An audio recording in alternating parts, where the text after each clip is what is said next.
Bon alors au départ, cette vidéo elle avait commencé comme ça. Bon alors je sais très bien que sur cette chaîne je commence un petit peu à vous faire chier avec les serveurs. Il y a déjà eu la vidéo avec l'ordi portable, puis la vidéo avec la tour, mais aujourd'hui mes amis, j'amène la vidéo à un tout autre level puisque... j'ai un petit serveur. Et mes amis, cette fois c'est un vrai de vrai, voilà, un vrai en chair et en os. Donc c'est un HP ProLiant 580... G4. C'est donc la 4ème génération des HP ProLiant et qui sont normalement faits du coup pour les entreprises. Et dans ce petit serveur du coup qui date de 2006, eh bien j'ai pour l'instant uniquement 3 Go de RAM, mais j'ai également un quadriprocesseur 2 cœurs 4 threads à 3,2 GHz. Bon d'ailleurs si vous voulez les voir, regardez, je vais pouvoir faire hop un petit truc comme ça.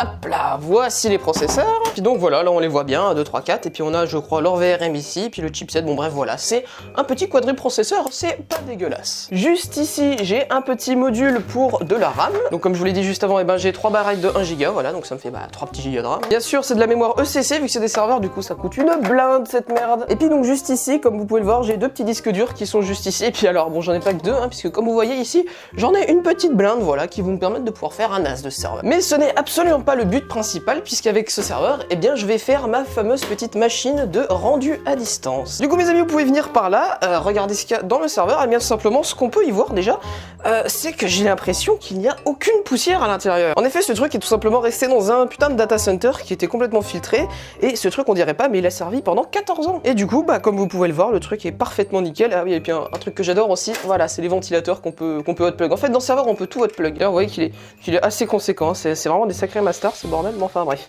Tout ça pour vous dire qu'on m'a du coup donné ce serveur, je vous dirai pas d'où il vient, mais en tout cas mes amis, voilà, j'ai hérité entre guillemets de ce petit serveur qui est plutôt sympathique, et aujourd'hui simplement on va essayer de voir s'il démarre, juste déjà ce serait plutôt une bonne chose je pense. Du coup oui, la vidéo d'aujourd'hui elle sera un petit peu plus différente, parce que c'est pas moi qui va juste expliquer des trucs devant une caméra, mais tout simplement aujourd'hui on va voilà, faire une petite expérience avec ce serveur, on va essayer faire un truc plutôt bien cette fois, comparé aux deux autres vidéos. Là on va essayer vraiment de faire un truc bien avec celui-là. Du coup mes amis, moi ce que je vous propose de faire, eh bien c'est tout simplement qu'on va commencer à connecter ce petit serveur. Donc je ne l'ai encore jamais démarré, hein. Comme je vous le dis, je ne sais même pas si ce truc fonctionne. Donc à l'arrière on a des trucs assez sympathiques, donc dual gigabit port, ici on a du série, de l'USB, du VGA, du PS2, et comme vous le voyez aussi, il y a 2 alimentations de chacune 1300 watts. Franchement c'est pas dégueu, hein. Et du coup moi je vais en utiliser qu'une seule pour l'instant, parce que j'ai qu'un seul cordon d'alimentation. D'ailleurs je n'ai même pas un cordon d'alimentation, parce que si vous voulez voir un truc honteux, c'est que vu que j'ai pas encore le câble, eh bien regardez mes amis, j'ai tout simplement réalisé un truc avec des cosses,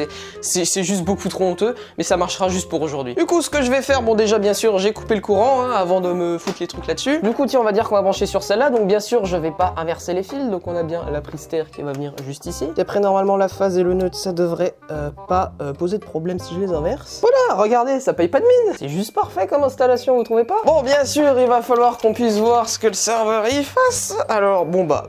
voilà, hein, parfait. Bon, c'est vraiment un écran de merde, un truc compact, rebrained et tout, il y a même pas d'OSD, enfin c'est... bon bref, on s'en fout. Nous sommes une production low budget, d'accord? Production étudiante. Bon, allez, c'est le moment où on va mourir. Bon alors, c'est parti, allumage du serveur. Oh, plus cher. Oh le... il est éteint. Là c'est quand il est éteint. C'est mardi. Alors, on a un petit truc qui clignote là, qu'est-ce que c'est donc? C'est peut-être une histoire de RAM. Ah, c'est peut-être une histoire de RAM, attendez. J'ai coupé le courant. On peut peut-être regarder les codes d'erreur, parce que tu sais, il y a un petit panneau pour les codes d'erreur juste ici. Donc là, on a notre petit panneau pour le code d'erreur, donc attendez, je vais allumer le serveur. C'est mardi. Ouah, la vache. Oh, enculé. Bon, alors, je vous avouerai que je m'attendais pas à un bruit comme as. La vache. J'ai l'impression qu'il a boot. Ah non, peut-être pas en fait. Bon attendez, donc là ce que vous voyez pas parce que l'autre caméraman il fait pas son boulot, c'est qu'il y a le code d'erreur 40. Et à 40, qu'est-ce que ça nous dit? Error code. Bon, alors on va chercher pour le code d'erreur 40. Tout m'indique, en tout cas sur leur site, que ça a l'air d'un truc sur les slots PCI. Et on a juste la carte RAID pour l'instant qui est branchée sur un des slots PCI.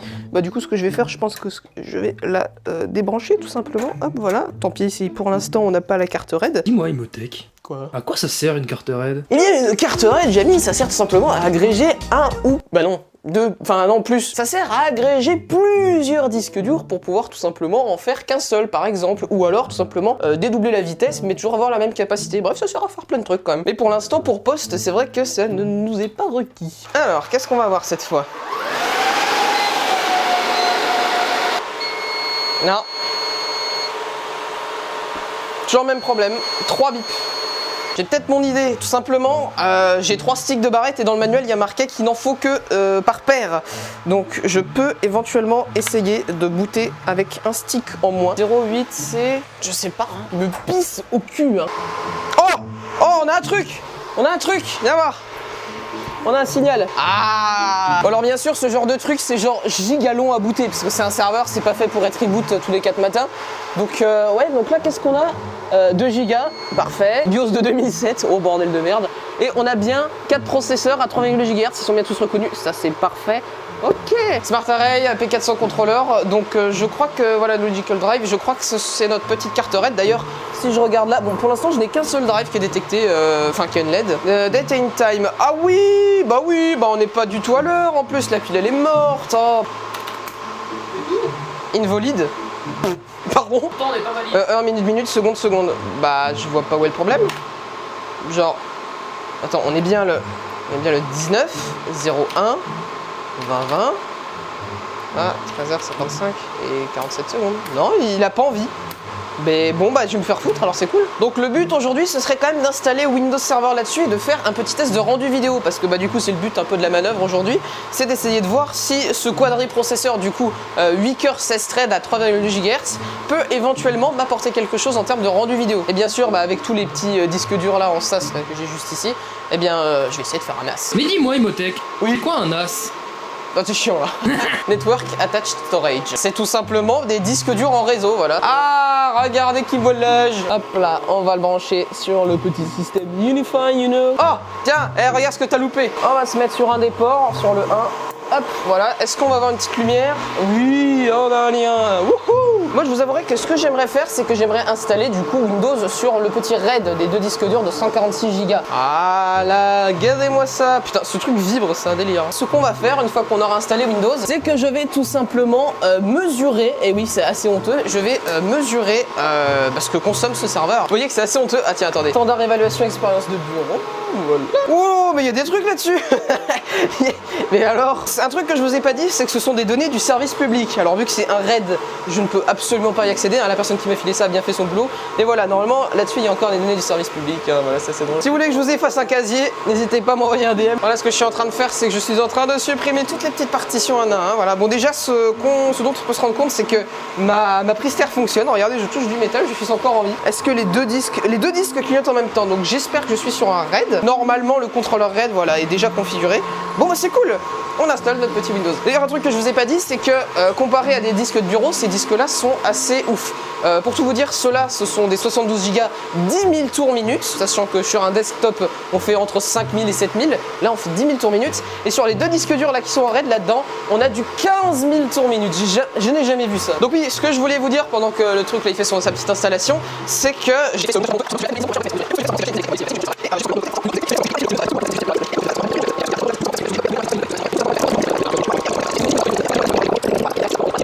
Du coup, ce que je vais pouvoir faire, c'est que je vais pouvoir simplement compléter le circuit avec ce truc-là, puis bah mesurer ce que consomme ce petit serveur. D'ailleurs, pendant qu'il installe, petit fun fact, j'ai mesuré tout simplement mon PC fixe. Et par exemple, quand je lance un rendu vidéo ou un truc qui utilise ma carte graphique, au maximum, j'atteins 400 watts avec une 2070 Super. Et par contre, un truc qui m'a un petit peu choqué, c'est que quand il est totalement éteint, le PC, mais vraiment éteint, il consomme une trentaine de watts. Alors qu'il est totalement éteint, genre, je sais pas, ça fait quoi, 10 € par an, ou par mois, je sais plus, bref, le calcul sera quelque part. Mais enfin, je trouve quand même que c'est un peu beaucoup, je trouve que c'est même moyen. Non, c'est peut-être un anime qui est pas... C'est une Corsair, et puis elle est 80 plus gold. Bon, du coup, ce que je vais faire, là, c'est que je vais rapidement finir l'installation de Windows, et on se retrouve juste après, mes amis. Bon, alors, ça y est, j'ai fini d'installer le serveur, et puis bon, allez, pour la vidéo, je vais enlever ça, mais... Il fait du boucan ce putain de truc. Bref, quoi qu'il en soit mes amis, j'ai terminé d'installer du coup Windows Server. Donc là je fais un petit reboot rapidement, voilà pour qu'on fasse des tests. Et du coup là ce que je vais faire simplement c'est que je vais transférer Media Encoder sur ce petit serveur et on va faire un petit test. Donc en fait je vais reprendre exactement les tests. Alors hop, je vais faire un petit effet sympathique où voilà on verra pas le mot de passe, c'est ça qui est bien.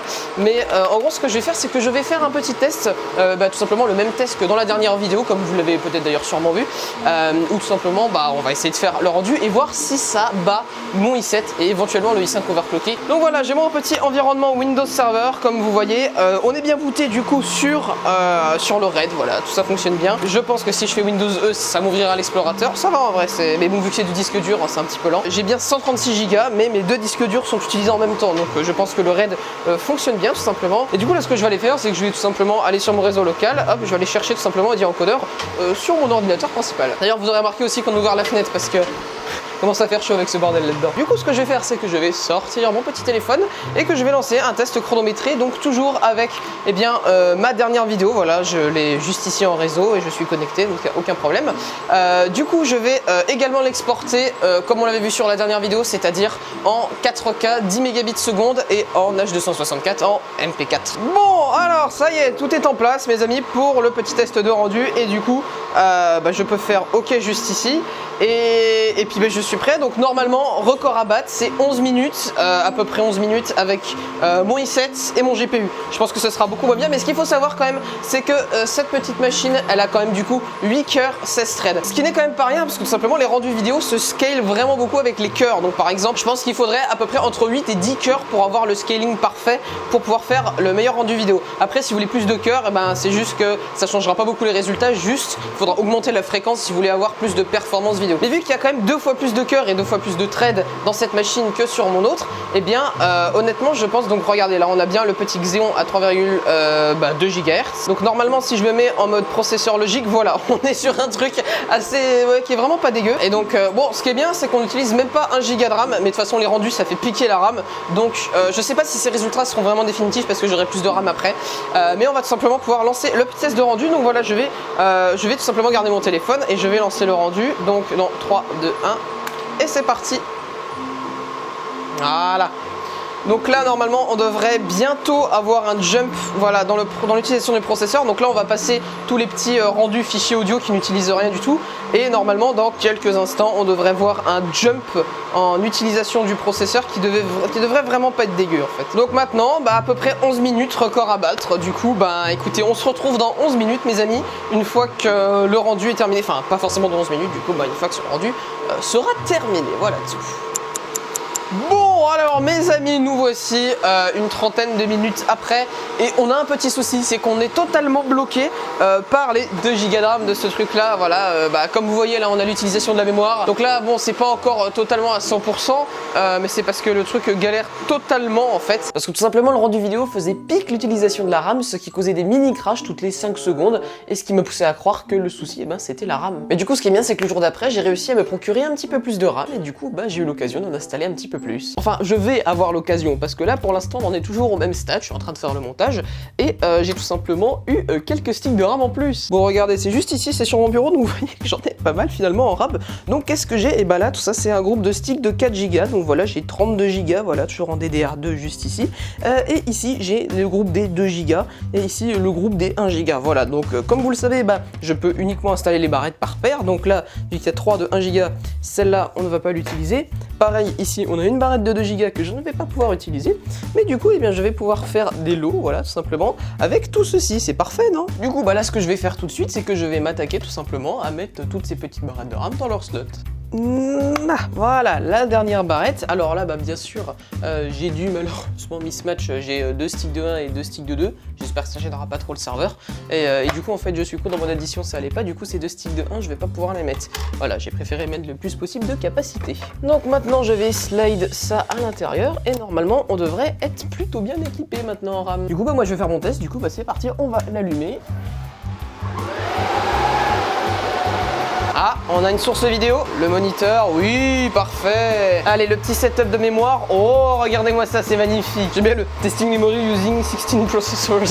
Ouais, bah écoute, la RAM a l'air de plutôt bien fonctionner. En tout cas, je suis content. Bon, allez, presse F1, pas pour payer respect, mais bien sûr pour booter. Alors oui, et du coup, dans cette toute petite partie là de vidéo que je suis en train de faire juste pour le LOL pour cette mémoire, aussi je vais vous montrer un petit truc avec les disques durs. Parce que vous savez du coup que j'ai fait un raid avec les disques durs qui sont dans cette petite machine. Et du coup, je vais pouvoir vous montrer un peu les performances de ce truc. En fait, j'ai carrément oublié de faire ça pendant que je filmais. Du coup, sachez que ce raid de disque dur de 2007 me permet d'obtenir à peu près 260 MO secondes en lecture. Contre, par exemple, 172 MO par seconde pour mon disque dur de 2018. Du coup, ouais, en fait, c'est assez efficace. Ah oui, puis aussi, j'ai oublié de vous montrer la séquence où je fais les mesures de consommation. Bon, du coup, je vais vous les mettre maintenant.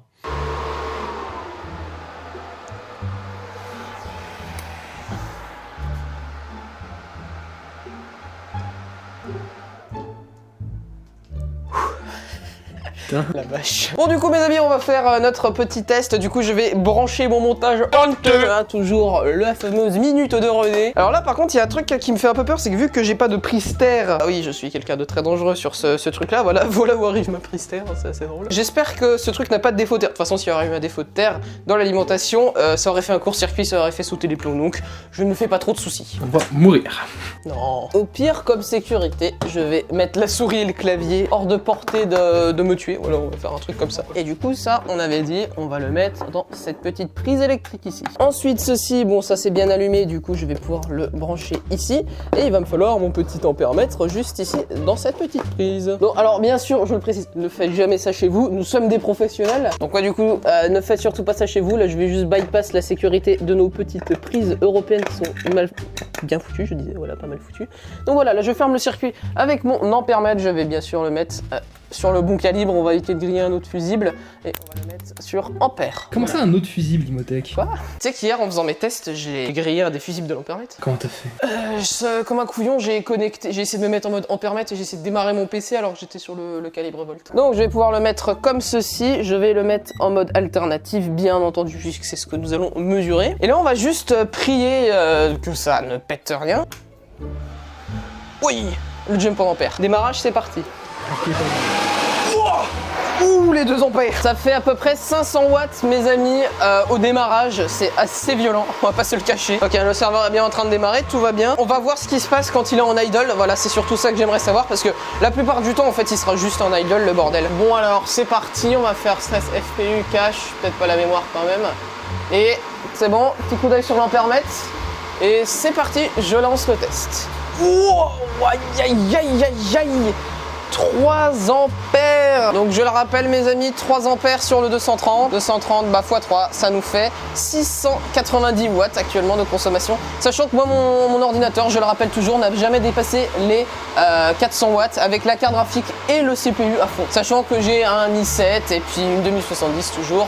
Donc ouais, là ça fait très mal. Par contre, ce que je vois, et ça c'est un truc qui m'intéresse énormément, et vous pouvez le voir ici sur cet écran, c'est que on n'a absolument pas de thermal throttling, ou bien sûr en bon français de thermal throttling, ce qui veut dire que le CPU ne surchauffe pas. C'est déjà ça, on va pas se le cacher. Et du coup oui, je viens d'ailleurs de capter que la sonde de température est full buggée parce qu'il m'a dit 8 degrés. Bref, comme vous le voyez actuellement, nous bloquons à peu près à 3 ampères, ce qui est beaucoup trop pour être un NAS en fait, un serveur de stockage NAS. Parce que là, juste je vous fais un petit topo, tout à l'heure on était à peu près à 2 ampères, donc 2 x 230 on était à peu près à 500 watts. Je vais faire quelques petits calculs savants. Ça me fait en idle 50 € par mois d'électricité.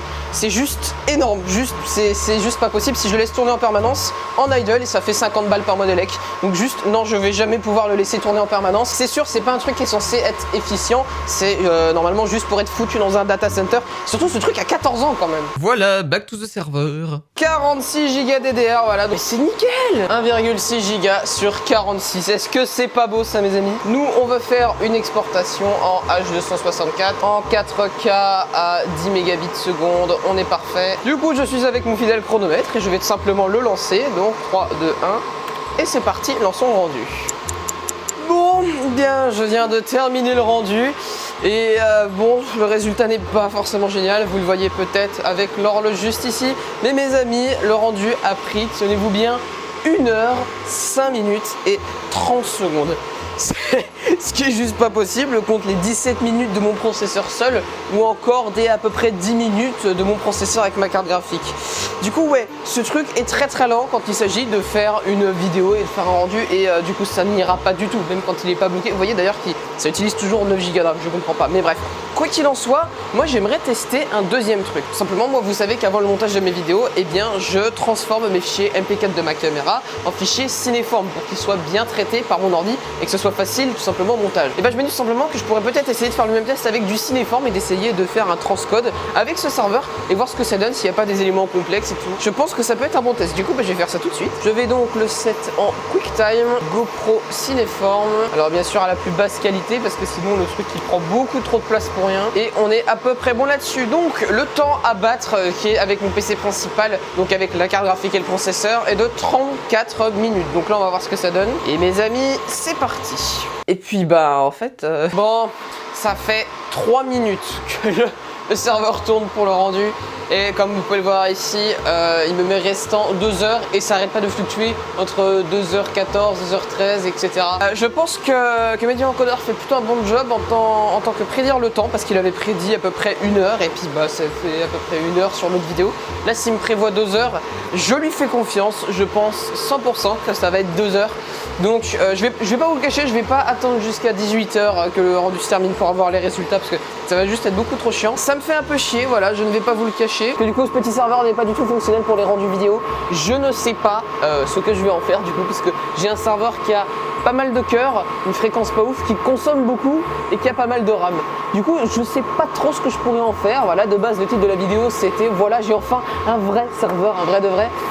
Mais là, je sais pas trop quoi en faire. Je peux pas en faire un NAS parce qu'il consomme trop. Je peux pas en faire un serveur Minecraft parce que bah, la vitesse des cœurs et parce qu'il consomme toujours trop. Du coup, il faut que ce soit une tâche que je fais que seulement de temps en temps. Mais du coup, à part les rendus vidéo, je vois pas vraiment. Je ne peux pas l'overclocker, j'ai regardé, hein, mais c'est juste pas possible. Du coup, mes amis, si vous avez éventuellement une idée de ce que je pourrais en faire, n'hésitez pas surtout à me le dire en commentaire. Voilà, ça me ferait plutôt plaisir. Simplement parce que pour l'instant, ce serveur est un petit peu une brique de 50 kg. Ah, et j'ai même essayé d'utiliser le plugin NDI d'OBS qui permet tout simplement d'encoder ses streams avec un autre PC. Et certes, il est assez puissant pour le faire, mais le serveur est trop vieux de 3 mois pour que les CPU puissent supporter une fonctionnalité qui permet de le faire. Et donc, ouais, si vous avez une idée de quoi faire en prenant en compte ces critères, et bien surtout, n'hésitez pas à me le dire en commentaire. En tout cas, mes amis, j'espère que ce nouveau format que j'ai essayé de faire vous aura plu. Moi, je trouvais ça plutôt sympa. Et puis, bah, n'ayons pas grand chose de spécial à vous dire de plus. Je vais tout simplement vous dire salut à tous, très bonne continuation et à la prochaine pour une autre vidéo. Allez, salut les amis.